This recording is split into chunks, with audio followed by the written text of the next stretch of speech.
Good morning, fifth grade. We're going to continue reading in our Homer P. Fig text today, and we have a few supplemental texts as well. But get ready to fill in the blanks for the warm-up.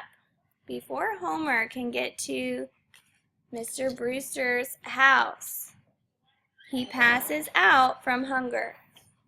A lady, Mrs. Bean, invites him into the house and gives him pancakes to eat. He lies and tells her he's from Smelt, a made-up town. Then Homer meets Jebediah Brewster, who he says looks like God. Homer is too afraid to lie to Mr. Brewster, so he doesn't say much. Then Mr. Brewster shows Homer where the gemstone mines are. Yet Mr. Brewster lets Homer know that he doesn't mine anymore. He doesn't tell Homer what he uses the mines for, though.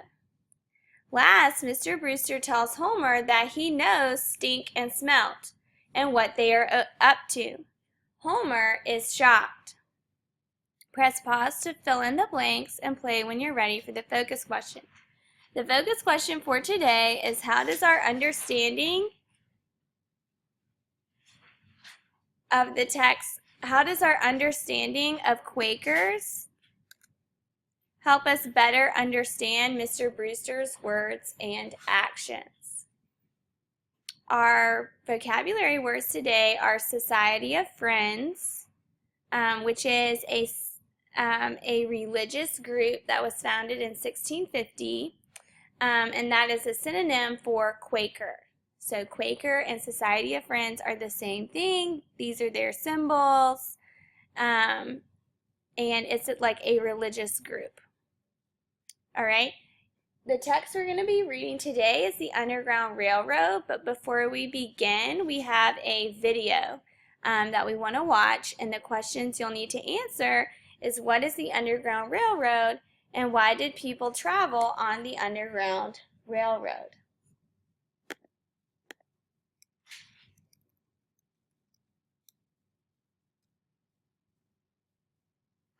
Mr. Gribbers told me my mother was here with a note? Ah! That's not my mom. No, you cannot be my new mother. Dear Tim and Moby, my brother told me the Underground Railroad was the first subway line. Is that true? Your friend, Bo. No. The Underground Railroad wasn't an actual railroad. It was a network of escape routes for African-American slaves during the 19th century. Underground meant that slaves were transported and hidden in secret. Tens of thousands of slaves used the Underground Railroad to get from southern states, where slavery was legal, to northern states and Canada, where it wasn't. Of course, these men and women still faced discrimination and bigotry in the North, but at least they were free. The railroad was part of the anti-slavery abolitionist movement. And the first abolitionists were Quakers, a Christian organization. Quakers believed all humans should be treated equally. Yeah, we kind of take that for granted now. By the mid-1800s, abolitionism had become a very popular cause in the North. Ex-slaves like Frederick Douglass spoke out against the cruelty of owning other human beings. And white abolitionists like William Lloyd Garrison and Henry Ward Beecher lectured tirelessly against slavery. Other religious groups joined the cause, and committees dedicated to helping escaped slaves were organized in northern cities. As abolitionism became more popular, the Underground Railroad got a lot busier. Now, I told you it wasn't an actual railroad. Most runaway slaves walked at least part of the way, but they also took boats, wagons, and trains, whatever it took to get to freedom. One man, Henry Box Brown, even mailed himself from Virginia to Pennsylvania in a wooden box.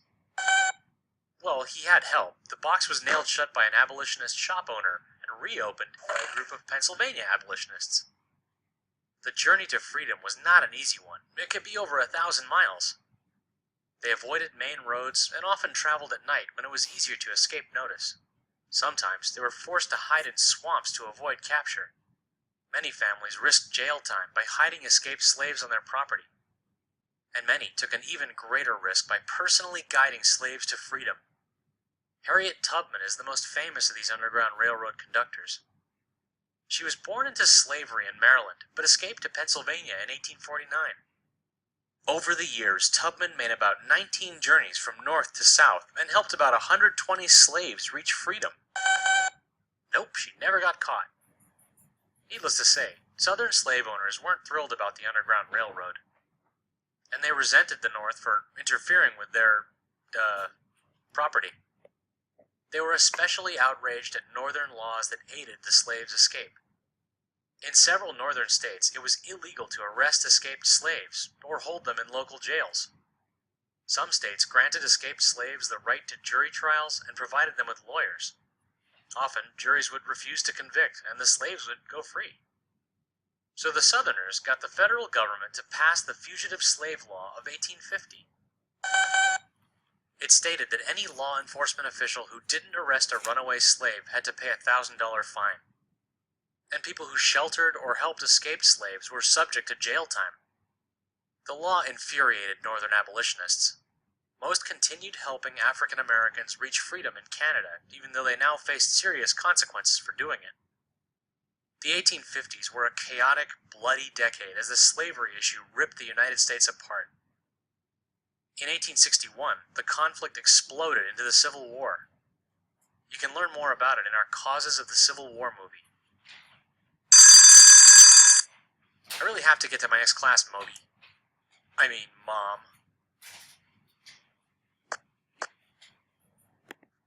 Alright, so in box 1, we would write down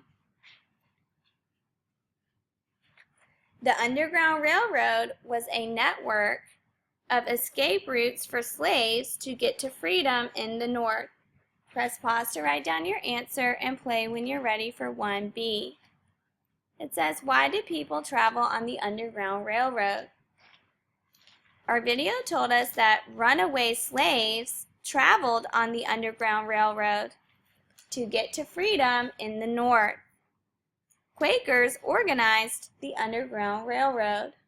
Press pause to write down your answer and play when you're ready for 2A. For the rest of the answers, we're going to begin reading in our text the Underground Railroad. So I'm going to read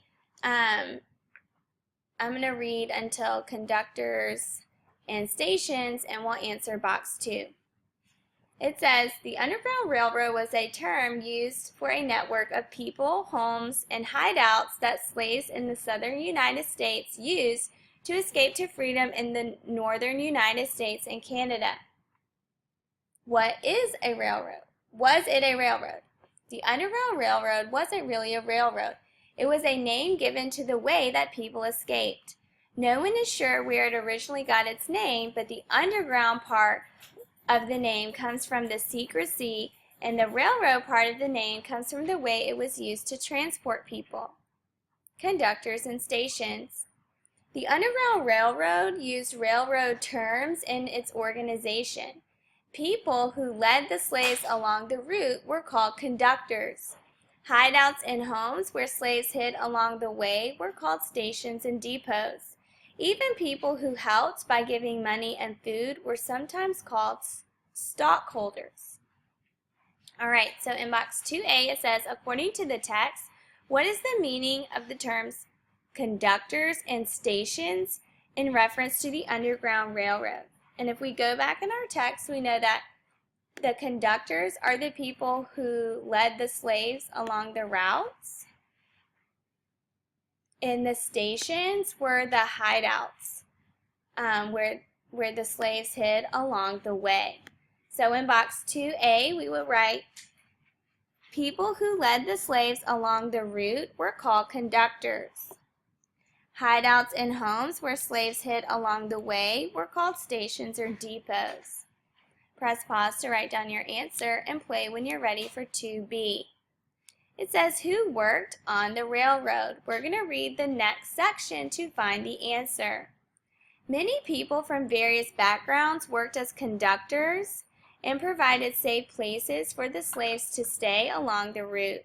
Some of the conductors were former slaves, such as Harriet Tubman, who escaped using the Underground Railroad, and then returned to help many slaves escape.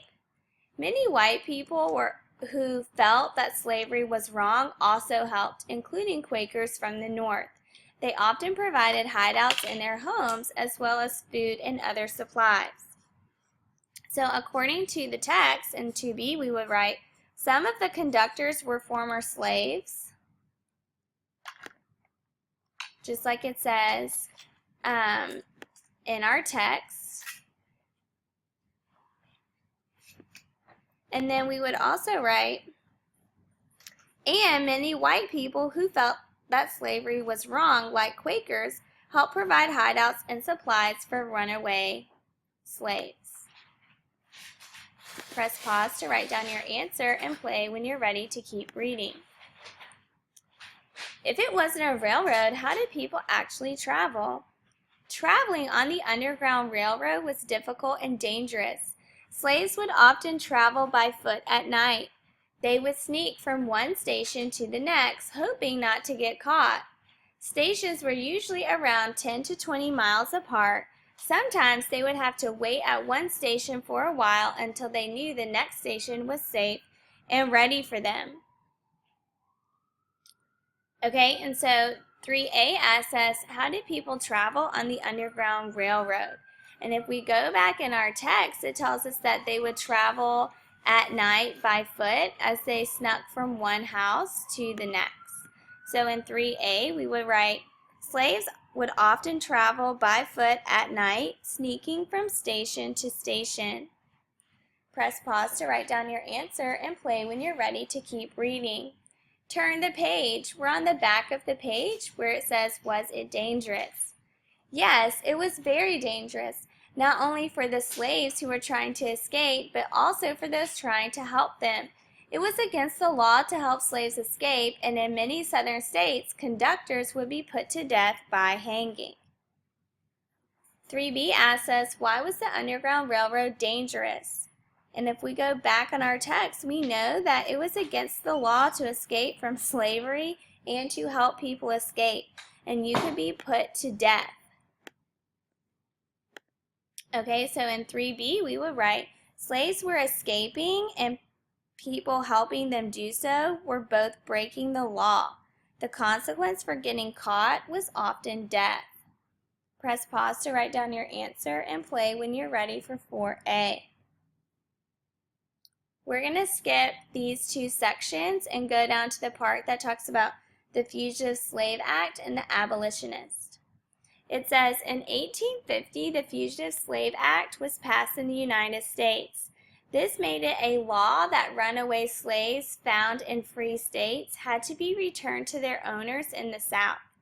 This made it even more difficult for the Underground Railroad. Now slaves needed to be transported all the way to Canada in order to be safe from being captured again. 4A asks us, how did the Fugitive Slave Law impact the goal of the Underground Railroad? And the goal was to get slaves away from the South into the North, where they could be free. But because of the Fugitive Slave Law, they were no longer safe in the North, in the northern United States, so they had to travel all the way to Canada. So in 4A, we would write, and you can highlight this part in the text. In 4A, we would write, the Fugitive Slave Law negatively impacted the goal of the Underground Railroad because the conductors and safehouse providers had to get the slaves to Canada instead of just out of the South. Press pause to write down your answer and play when you're ready for 4B. What role did Quakers play in the abolitionist movement? Our text says abolitionists were people who thought slavery should be made illegal and all current slaves should be set free.